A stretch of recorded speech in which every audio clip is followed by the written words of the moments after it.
Assalamualaikum warahmatullahi wabarakatuh. Perkenalkan, nama saya Adri Fatwa Alfiqhi. Di sini saya akan menjelaskan sedikit tentang materi Information Retrieval System.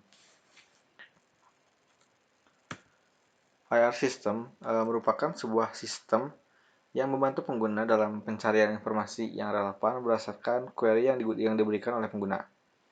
Nah, tujuan dari IR System ini sendiri adalah untuk memenuhi kebutuhan informasi pengguna dengan mengumpulkan dokumen-dokumen yang relevan sebanyak-banyaknya dan di saat yang sama eh, sesedikit mungkin meretrieve dokumen-dokumen yang tidak relevan atau jika bisa tidak ada sama sekali yang tidak relevan.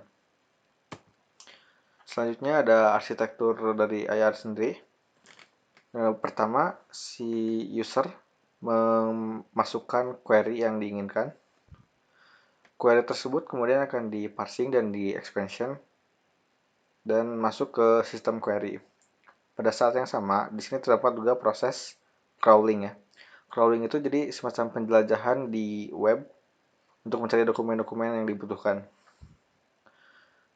Hasil dari crawling ini akan dimasukkan ke central repository untuk kemudian diindeks oleh indexer dan menjadi inverted index. Hasil ini di retrieve dan juga di ranking, diberikan peringkat dan kemudian ditampilkan kepada user. Selanjutnya kita lanjut ke IR model. Nah, information retrieval model itu secara sederhana itu quadruple ya, jadi gabungan dari 4 komponen ini. Dimana D itu merupakan kumpulan representasi logis untuk dokumen dalam koleksi. Jadi kan komputer itu gak bisa ngebaca teks ya, jadi komputer kan cuma bisa ngebaca biner. Jadi kita itu gimana caranya si dokumen itu dapat dibaca oleh si komputer dengan mengubahnya menjadi logical view.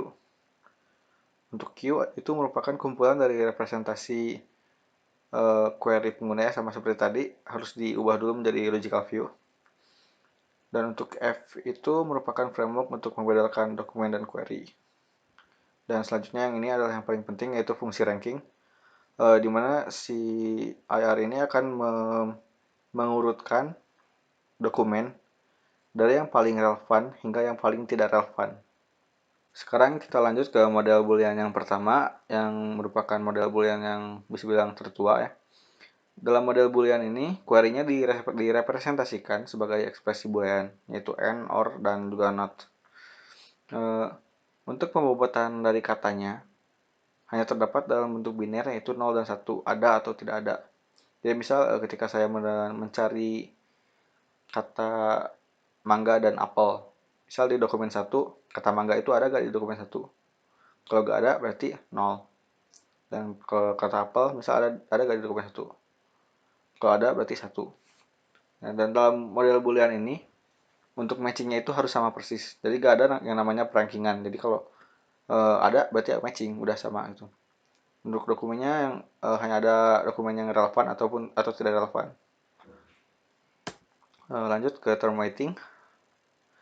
Term weighting atau pembobotan kata itu merupakan proses perhitungan bobot tiap term atau kata yang dicari pada setiap dokumen, sehingga diketahui ketersediaan dan kemiripan suatu term di dalam dokumen. Nah, selanjutnya untuk term frekuensi. Term frekuensi itu merupakan frekuensi kemunculan dari sebuah term dalam dokumen yang bersangkutan. Makin besar kemunculan dari suatu kata dalam dokumen itu, maka semakin besar pula bobot atau akan memberikan nilai relevansi yang semakin besar ya. Lanjut ke TF-IDF atau TF-IDF ini diperlukan dalam menentukan relevansi sebuah term terhadap sebuah dokumen. Kata yang sering muncul pada sebuah dokumen dalam koleksi itu bisa saja bukan kata yang penting ya. Jadi sehingga dibuatlah inverse dokumen frekuensi, di mana semakin banyak dokumen yang memuat kata tersebut, maka semakin tidak penting kata tersebut. Misalkan kata dan. Kata dan itu kan kata sambung. Jadi di dalam setiap dokumen biasanya pasti ada kata tersebut. Jadi semakin banyak si kata tersebut muncul, maka kata itu akan menjadi semakin tidak penting.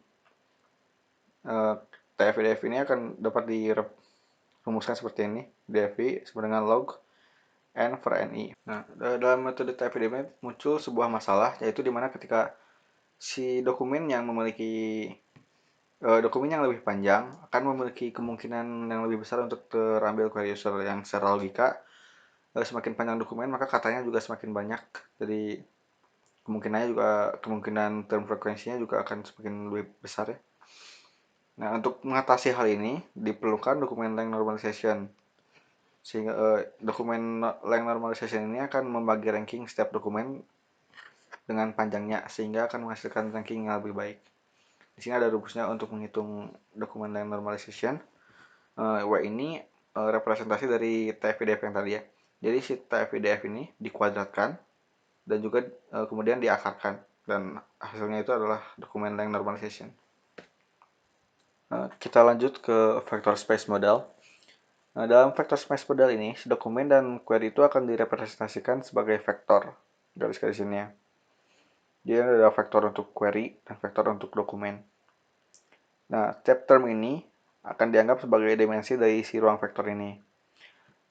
Misal kita punya dua term ya, jadi si vektor ini akan menjadi ruang vektor dua dimensi dan seterusnya. Selanjutnya mampu melakukan partial retrieval. Jadi kan di model boolean yang sudah dijelaskan sebelumnya, dia itu hanya terdapat dua opsi ya, jadi ada atau tidak ada, relevan tidak relevan, udah gitu aja. Nah, kalau dalam VSM ini si dokumen itu akan diurutkan dari yang paling relevan hingga yang paling tidak relevan. Nah, bagaimana sih cara untuk menghitung dari si similarity-nya ini? Nah, ini dilihat dari sudutnya. Jadi semakin dekat si garis ini, maka dia akan semakin relevan.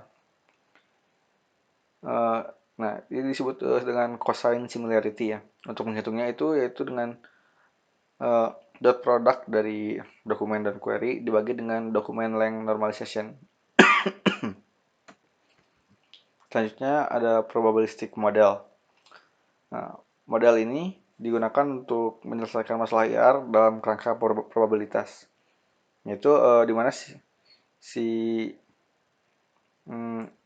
model ini akan menghitung peluang dokumen itu akan terambil oleh query pengguna. Nah, kan ketika si dokumen awal telah didapatkan oleh pengguna, nah pengguna kan pasti akan ngecek si dokumen-dokumen itu untuk mencari dokumen yang relevan. Nah, setelah dicek, sistem AR ini akan memperbaiki jawaban yang ideal berdasarkan informasi yang didapat. Proses ini akan terus berulang hingga mendapat sistem AR menjadi berkembang menjadi lebih baik dan informasi menjadi lebih akurat. Untuk similarity sendiri kita bisa hitung, kan kita diberikan dokumen yang relevan dan tidak relevan. Jadi peluang dari dokumen relevan dibagi dengan peluang dari dokumen yang tidak relevan.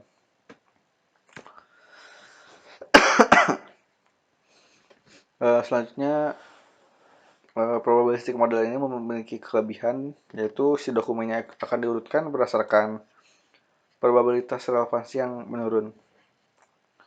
Dan kekurangannya itu membutuhkan estimasi awal untuk PIR. Dan tidak mempertimbangkan faktor term frekuensi dan tidak menggunakan dokumen length normalization. Sehingga si dokumen yang lebih panjang itu akan memiliki kemungkinan yang lebih besar untuk terambil query ya. Terus selanjutnya ada word to fact. Word to fact ini merupakan model dari neural network untuk memprediksi kata berdasarkan makna. Nah, word to fact ini juga melakukan word embedding pada setiap kata. Nah, untuk word to fact ini sendiri memiliki dua buah metode, yaitu skipgram dan Seabow atau continuous back of word. Untuk skipgram, dia akan memprediksi si konteks atau outputnya di sekitar current word atau inputnya. Dan untuk Shibou, dia itu kebalikan dari skipgram, di mana dia akan memprediksi kata output ketika diberikan konteks di sekitar kata tersebut atau inputnya ini. Selanjutnya ada clustering. Nah, clustering itu merupakan sebuah proses untuk menemukan kelompok objek yang sama sehingga setiap anggota dari kelompok tersebut sama atau mirip satu sama lain. Sedangkan di kelompok yang lain itu beda lagi ya. Jadi si kelompok satu dengan kelompok yang lain itu tidak boleh sama. Tapi dalam satu kelompok itu harus sama atau mirip. Aplikasi clustering itu bisa digunakan dengan dua cara, yaitu untuk pemahaman dan juga untuk rangkuman. Dalam pemahaman, si grup dokumen, misalnya ada grup dokumen untuk pencarian, grup gen dan protein yang memiliki fungsi yang sama, terus ada grup saham yang memiliki fluktuasi yang sama. Dia kan dalam satu kelompok dia mirip, tapi berbeda dengan kelompok yang lainnya. Untuk rangkuman, dia dapat mengurangi ukuran dataset untuk pencarian. Nah, clustering ini memiliki beberapa kategori. Yang pertama itu partisi, yaitu akan membangun partisi yang kemudian akan mengevaluasi dengan aturan silhouette index. Metode yang digunakan yaitu K-means, K-medoids, Clarence. Untuk hierarki, ia akan membuat dekomposisi hierarkial himpunan data menggunakan aturan standar. Metode yang digunakan itu adalah Diana, Agnes, Brach, dan Cameron. Dan selanjutnya itu ada density base, yaitu berdasarkan connectivity dan fungsi dari density. Metodenya ada DBSA-CN, Optics, dan Denclo. Dan yang terakhir ada kategori grid base, yaitu berdasarkan multi-level granularity structure. Yang metode yang digunakan itu adalah Sting, Wave Cluster, dan Click. Selanjutnya ada K-means. K-means itu salah satu metode dari clustering yang tadi ya. Nah, K-means ini memiliki batasan, di mana si K-means ini kesulitan dalam mengcluster data yang berbeda dalam hal ukuran, densitas, dan bentuk yang non-globular. K-means ini juga memiliki masalah ketika ada data yang memiliki pencilan atau outlier. Kelebihan dari K-means ini, dia itu sederhana dan mudah dipahami, itemnya otomatis tergabung dalam cluster. Dan untuk kekurangannya, dia itu harus menentukan jumlah clusternya terlebih dahulu. Semua item akan dipaksa masuk dalam sebuah cluster dan sensitif terhadap outlier atau pencilan. Nah, untuk selanjutnya ada Camedoids.